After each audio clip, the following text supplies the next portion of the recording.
Welcome to today's episode of My Instrument, where we're going to present the world's oldest, most versatile, and magical instrument, the human voice. We will start out with a brief history focusing on the evolutionary origin of the human voice before we turn to the second section, which centers on how the human voice works, the many different ways we can use it, and what role it plays in different musical genres and styles. In the third and concluding section, I will explain what it is about classical singing that has inspired me to choose this as my main instrument.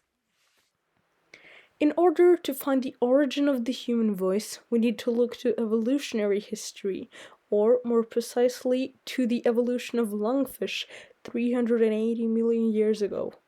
Like all fish, lungfish have gills, which enable them to extract oxygen from the water, but they also have lungs, which enable them to extract oxygen from the air. Lungs are a prerequisite not only for breathing on land, but also for vocalization, which arises when air is expelled from the lungs and sets the vocal cords in the larynx, or bird syrinx, into vibration on its way out through the mouth.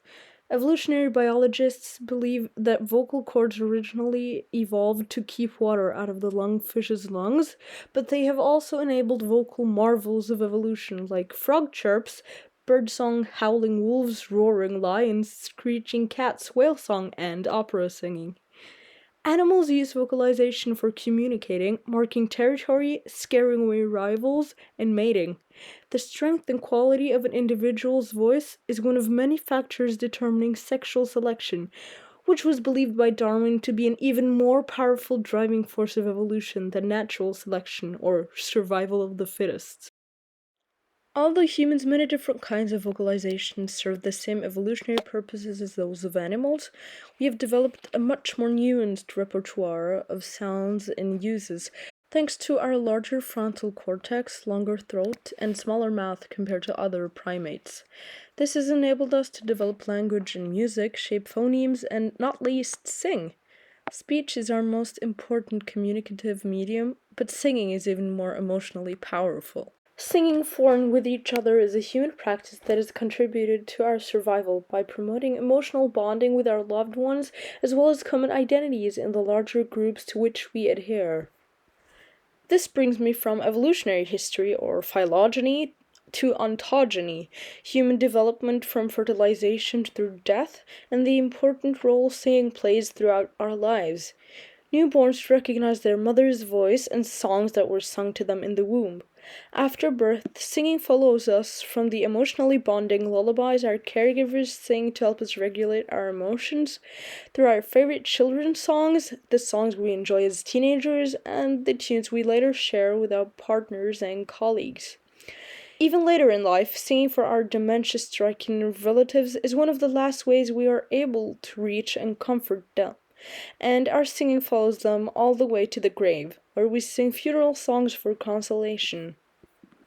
The voice is most often used as a melodic instrument in the foreground of the soundscape, as singing can convey both melodies, words, and emotion pertaining to the music and words. The foreground role of the human voice is often emphasized even stronger than the other melodic instruments.